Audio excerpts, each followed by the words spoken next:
Good evening. You're watching the Convergence Report. I'm Mike Thomas. It is Monday, September 9th. You're on X's TV, live stream by Knoxstrom Digital Media, and we're live streamed straight out of the Downtown Windsor Business Accelerator. And tonight on the Convergence Report, it's going to be a little bit, what I call it, a little bit of Canadian confusion on whether or not it's a pirogue or a pierogi. Well, we're kind of look at that. City Council.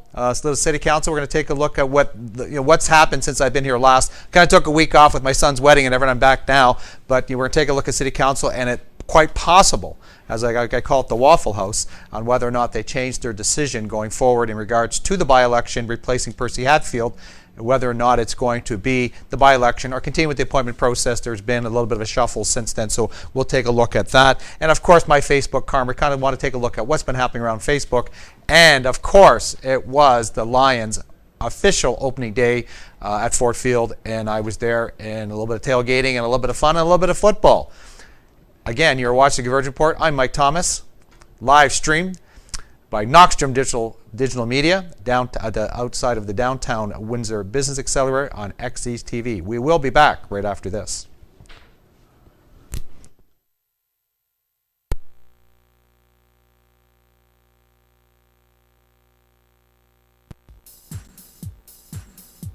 You're watching XE's TV, broadcasting live from downtown Windsor, from the Windsor Downtown Business Accelerator, and this is the Convergence Report with Mike Thomas. We'll be right back.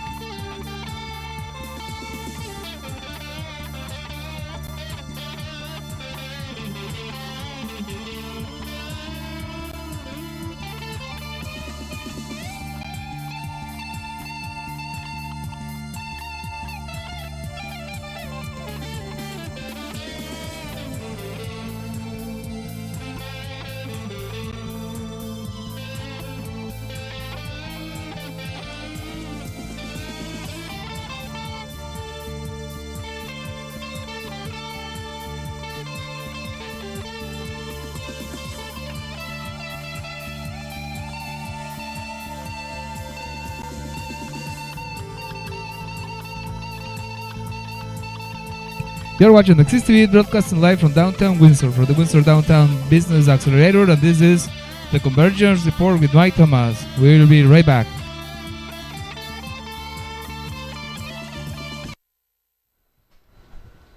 And we're back. You're watching the Convergence Report. I'm Mike Thomas, XE's TV, live streamed by Knoxstrom Digital Media from the Downtown Windsor Business Accelerator at 720 Ouellette. And we took about a week off, but now I'm back. And it's the same thing. It's the unfortunate. It's that we thought with the summer, then after Labor Day, everybody was going to get kind of back together. Government was going to be back in Parliament, and we were going to take on some of these issues, because there's a lot of world issues in the news. Something like with Syria and the G20 summit. But here we go again. We can't make decisions going forward because it's called what? And is it called?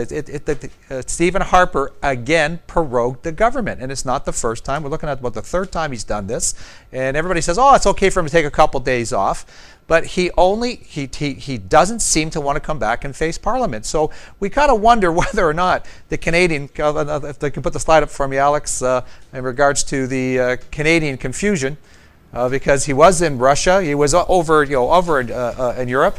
So it's whether or not as Canadian voters, as Canadian constituents, whether or not we think it's pirogue, or whether or not Stephen Harper has been enjoying pierogies over in Russia. So that's at the G20 summit. So really, do we understand what happens? Nothing can be done in Canadian Parliament as long as he's not sitting in that house. And he seems to make a lot of bold statements, whether or not he was up in the Yukon. I talked about this before, and he makes the bold statements, like Stephen Harper's back, tough little Stephen is back in Venezuela when he was, or Peru when he was away, anywhere but in Ottawa. And he's making those same tough statements. He took John Baird with him, and he took Jim Flaherty with him for another little boondoggle. And again, he was in Europe a little bit earlier than that for the trade union. But anyways, it's just, when is he going to come back and open up Parliament, and can, instead of bouncing around and making, why won't he face the Canadian press? Why won't he face in regards to the Senate scandal? And I'll ask for the next slide up there, Alex, because that's what it looks like. Is the real reason it's the same old thing? Okay. Is it Duffy and Wayland and Wayland, or what's her name, Pamela Wallen or Pamela Wayland? Is it the Wayland wall at the end of the day, because they're all whining about having to pay back the monies that they owe? And they're not the only one. There's about 4 or 5 different ones anymore. And it's not all the conservative senators, but when's he going to come back and take care of the Canadian business and then allow Canadian Parliament to deal with world issues? Okay, it's not just about Stephen Harper bouncing around the world making statements. We have government here, we have a democracy here, and it's time to come back. I actually tweeted, and I kind of used the old Bill Bailey song theme was, "Won't you come home, Stephen Harper? Won't you come home?" And maybe he finally will, instead of bouncing around the world and not really accomplishing anything. So, and it really, when you look at it, the next step happens. Well, I'm not going to talk a little bit about the Facebook thing. If people have questions, they're calling the MP's office. Are they there? Okay, is it on vacation, or just they're not in Parliament? Do they not have to still do their job and be in their offices? And again, that's the next one we're going to take a look at in regards to. And again, because we will take it to national flavor, we'll bring it down, we'll localize it and say, okay, you know what? What are you saying, Jeff Watson? What are you doing? What are you saying in regards to the transparency of your government? Okay, and of the things you need to do, and that's not the only scandal. It's not only a senator scandal, it's coming out full front that even in the last election, that Jeff Watson overspent on his campaign budget, and it's just stuff you're not allowed to do. And then we get asked all the questions. There's no answers. It's about juggling $5,000 phone bills, which I would love to be able to juggle, discount a $5,000 phone bill. But there's people that are, you're getting called your office is closed. There's people that have questions, and they want to know, what are you doing? And what are you doing to be transparent, instead of clamoring about everybody else not being transparent and changing the laws across the land constantly? Well, let's make the conservative PC, Stephen Harper, Jeff Watson government also transparent, and maybe it's time that they got back to work. Not even Parliament. Get back to your office, open it up. There's no reason for you to be in Ottawa. You should be back home here right now in Windsor-Essex. Everybody, and I see other ones around. I'm not going to use, I could say it was Brian Mossy. I see him bouncing around and trying to do his job down here. So why is Jeff Watson's office closed when there's a rally or demonstration or people trying to ask questions, or you're phoning up and it's like, I don't have to answer for anything. Why don't the PCs have to answer anything? And that's time for everybody else to start asking those tough questions. Force the election going forward and saying, there's a lot of time between now and 2015, and it's time to, I guess even for them, it's time for them to put up or shut up.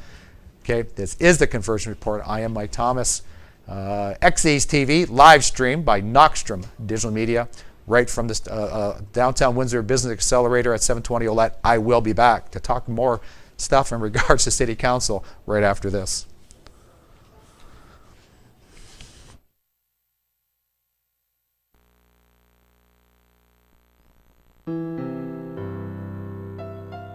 You're watching Axis TV, broadcasting live from downtown Windsor for the Windsor Downtown Business Accelerator, and this is the Convergence Report with Mike Thomas. We'll be right back after these messages. Thanks to our sponsors for the support on this broadcast, and don't miss any of our other programming.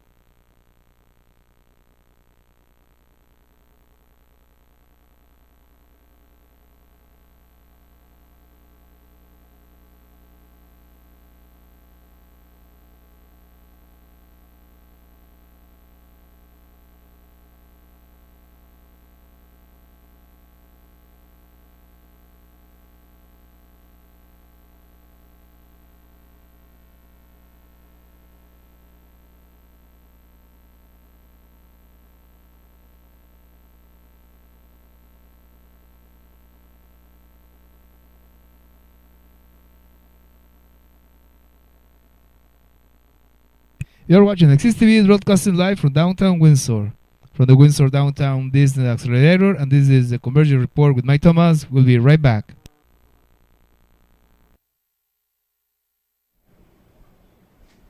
Hi, I'm Mike Thomas. You're watching the Convergence Report. We are back. My next little segment's going to be, not next little segment, the next segment's going to be, I'm going to, and again, I just wish I didn't have to rehash these things on the show. Like I try to keep a different kind of flow, but they just keep feeding you.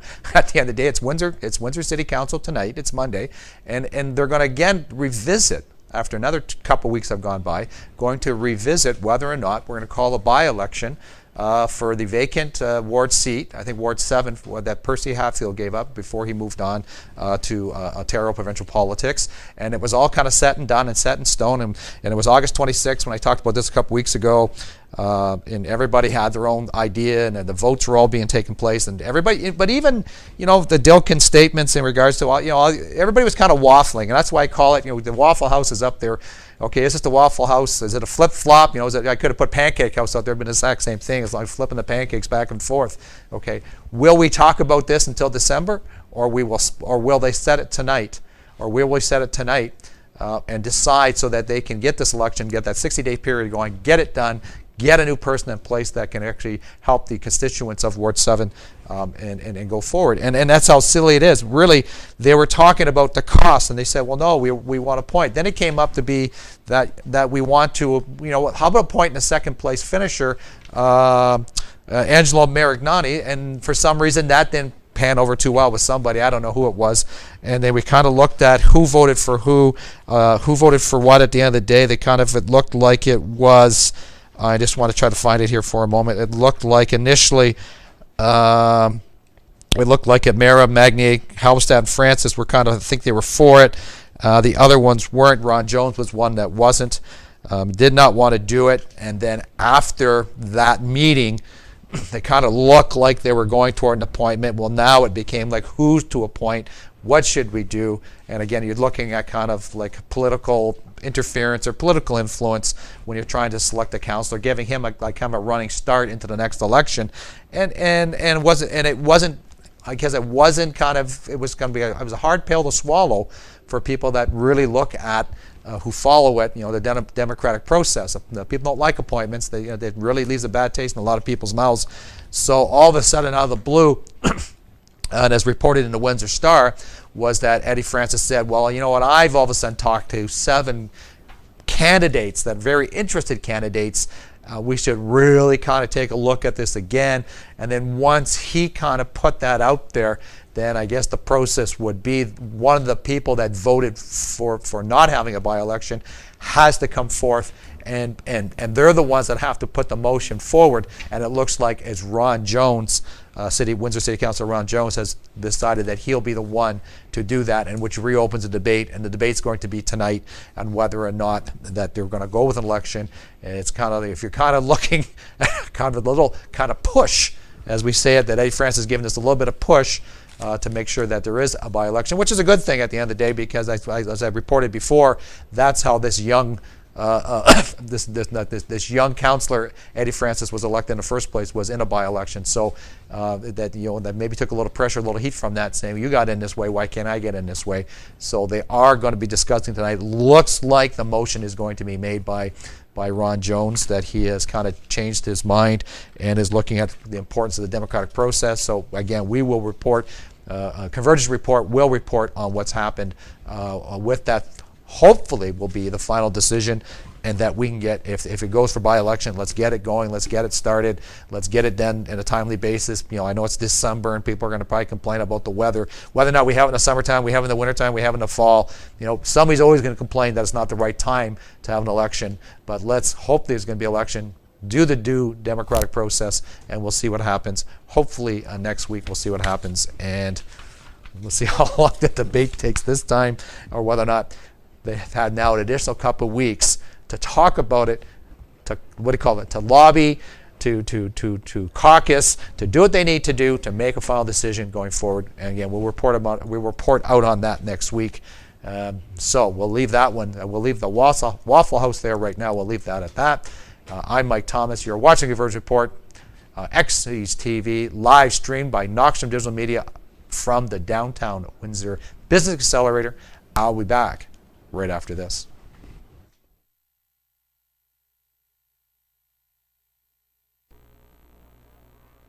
You're watching the Convergence Report with Mike Thomas, X's TV, broadcasting live from downtown Windsor for the Windsor Downtown Business Accelerator. We'll be right back.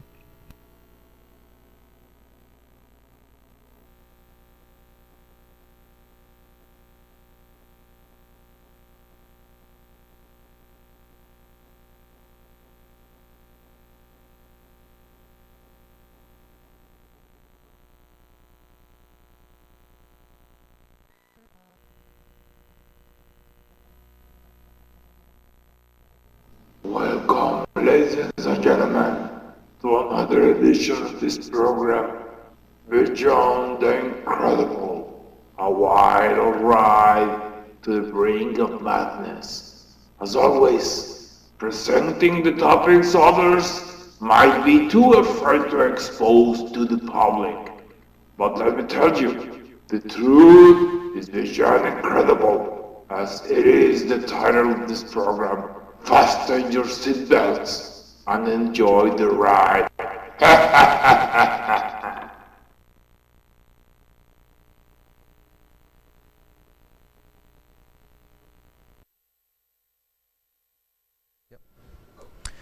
Hi, and you're back. I'm Mike Thomas. You're watching Convergence Report, and my next little segment is like a little bit of fun. And what I do is I call it Facebook Karma, or I saw that, so I kind of scan Facebook and kind of see what's been going on. And again, it's more for, and I try to make sure I open it up, so I'm getting lots of different feeds coming through from whether or not it's family, friends, news agencies, or whatever. I try to make sure I try to pick up what I would think would be somewhat interesting that I could add to the show. And the Facebook news, I had one of the things that was it's my cousin Christine Beresford, and she was pretty on top of what was happening with Syria, and thinking about the United States and the tough talk, and looking at doing the bombing and setting up here we go. We just get one war done, and we're looking at now bouncing into another one. And the deeper we go into this, man, it's going to be much more serious. And I know that it's the U.S. first, right? They kind of do it, and they're looking for all the support, all the NATO support. So does Canada get dragged back into this again? We're just getting our young men and women home from Afghanistan. And again, you're looking at Russia being involved. It seems like there seems to be a little bit of change to the flavor of U.S.-Russian relations, especially now dealing with Syria, because it seems to be the allies. It's kind of Syria to Russia, that type of way, and it's quite serious. It's and there's other ones around there that maybe they're running into a point in time where they're tired of the U.S. involvement. That they may, we don't know who will all of a sudden back up Syria, and then what kind of war are we into then?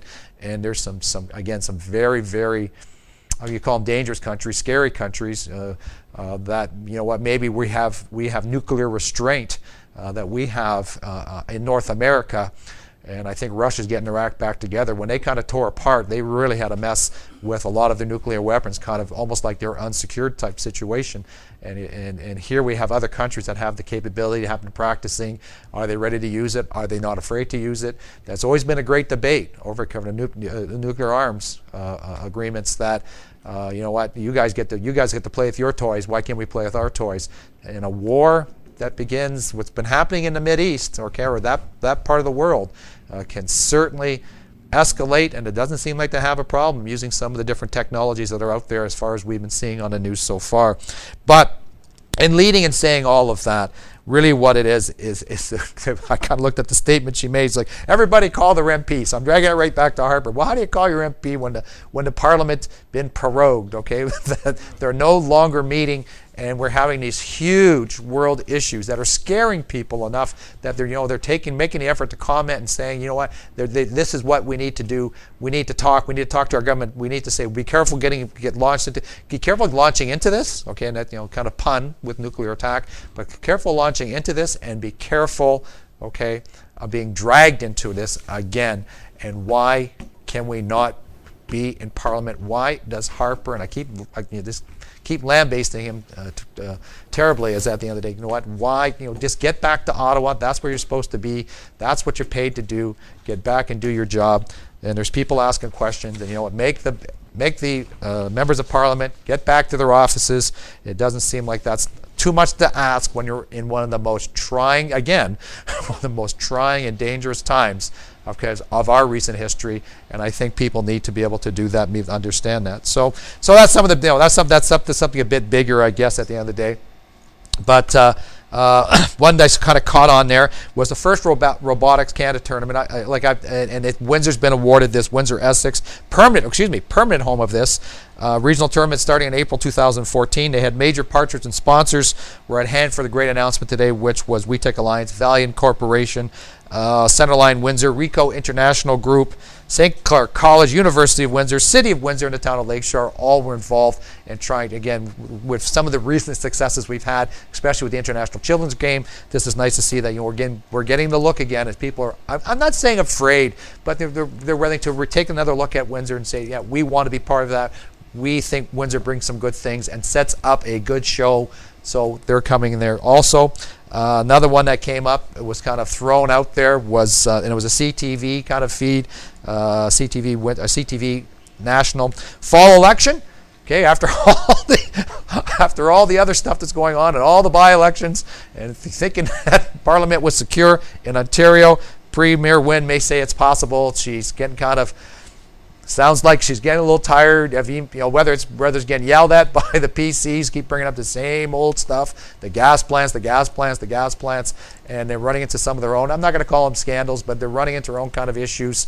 The NDP is through Andrea Horvath is demanding more and more each time that there's some bills or there's some stalling going on. There's some things that Liberals had made promises themselves probably to and can't get it done, because they're constantly always having to make agreements to get partially what they want, and it looks like that quite possibly, when you keep an eye on it, that Premier Wynne might say, you know what, I need to test the waters, I need to find out whether I've got the support or I don't have the support. I don't want to hear about McGuinty no more, I don't want to hear about this, I don't want to hear about gas plants. Okay, I've tried to shore up the house, and again, it's one of those things out there. I'm not afraid. I guess we're starting it already. She might not be afraid to call an election if she thinks that she's being stymied and trying to make a better Ontario under her platform. So I guess that's something also to watch. And it's good to see, again, it was just on Blackburn News, as Parliament again opened up in Ontario. They're kind of funny. Our government just went back to work like they were supposed to, not like the feds. They said Percy Hatfield has got his face right in there, right off the bat. He's not afraid. He's trying to make an impression from the get-go, and he wants more answers in regards to the faulty girders on the Right Honourable Herb Gray Parkway. Again, that was breaking news throughout the summer, and he wants to make sure that we don't want to build this thing and then have to tear it apart or have some kind of major catastrophe down the road. And Percy Hatfield, again, he's kind of banging right through there already, so that is a good thing to see Percy doing that. That's good. Again, so we got some good things happening in and around Windsor, and people fighting for the needs of Windsor or to protect the safety of the residents of Windsor and everybody surrounding. So those are all good things. So I'm Mike Thomas. You're watching the Convergence Report, and we're going to be back right after this. Going to play a look. We're going to talk a little football when we come back.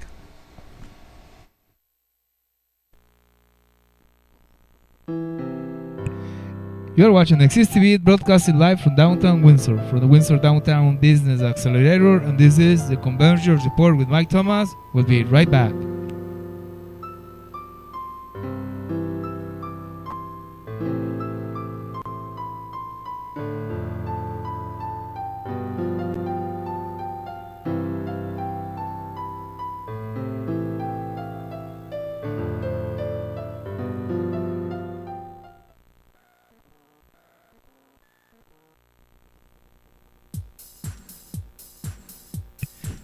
You're watching Exist TV, broadcasting live from downtown Windsor for the Windsor Downtown Business Accelerator, and this is the Convergence Report with Mike Thomas. We'll be right back. And don't miss any of other programmings. On Tuesdays, we have 6:30 Alcachofas en la Azotea, our Spanish program. Wednesdays at 6, we have Muscle Care with Nada and Taher Hesham, our program which is in Arabic for our Arabic community. And Thursdays, 6:30, we have Berry on the Go with Berry Goodell, our lifestyle show. And Fridays, we have Beyond Incredible with Ashley Nicole, always bringing new talents, local artists, performing live. That's Fridays, 6:30. Don't miss any of our other programming at Exist TV, broadcasting live from downtown Windsor. This is the Convergence Report with Mike Thomas. We'll be right back.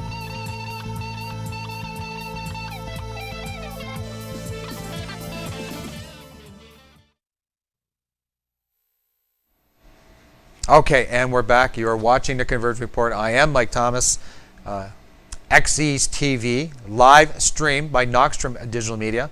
And again, we are out of the downtown Windsor Business Accelerator building on 720 Ouellette. This is where it all happens. Live stream. You can see behind me. That's Ouellette Avenue, and we're going with that type of look. To kind of finish up this show today, a lot of politics, a lot of this, a lot of that, but let's have a little bit of fun, okay? For the Windsor-Detroit area, anyways, we're not the biggest, we're not all the biggest CFL fans here, the Canadian Football League fans. We do know some. We know Andy Fantus. We're on some of the teams like Hamilton, and there's some good family members around, so we kind of follow that a little bit. But really and truly, I'm going to say, in Windsor, it's NFL, and yes, that's what happened. The Detroit Lions had their opening day game at home, okay, against the Minnesota Vikings, division rival, the whole deal. Kind of Adrian Peterson kind of kicked their butt quite a bit last year. So you had a lot of things happening. Which way was the team going to go? And it was there, successful. We got up on the screen, put up on the screen there. We can cheer for this anyways. Off the bat, 1-0. Okay, you got the Hawaiian blue Lions shirt on today. Lions 34, Minnesota Vikings 24. And yes, I was at the game. And I covered a little bit of the tailgating, a little bit of the fun that goes along with it, and it was an interesting game. It was wild to watch. If you're a Lions fan, you were struggling with that first quarter. It didn't really look like the same old Lions, the same old mistakes. We shook our head at the end of the day. We missed a field goal, and Peterson again ran for a touchdown, a big long touchdown, and then it seemed to settle in. And they had this one article on Grantland.com, Bill Barnwell, and he called it kind of the hidden blowout. He said with all the touchdowns and all the penalties and all kind of the mistakes that the Lions made, this really did have the potential to be a larger blowout, a bigger blowout to the game. And it didn't happen. They did fight the Vikings off. The defense really controlled it. They got through the mistakes. They scored when they needed to score. They scored that last one. There's always that big last one you need to score to get that game up to 34-24, to make it a two-touchdown game or two-score game. And the Lions were able to kind of put that last piece of the puzzle in place, and it did work out. So it was a great game. Tailgating was fun too. We'll put the tailgaters up there.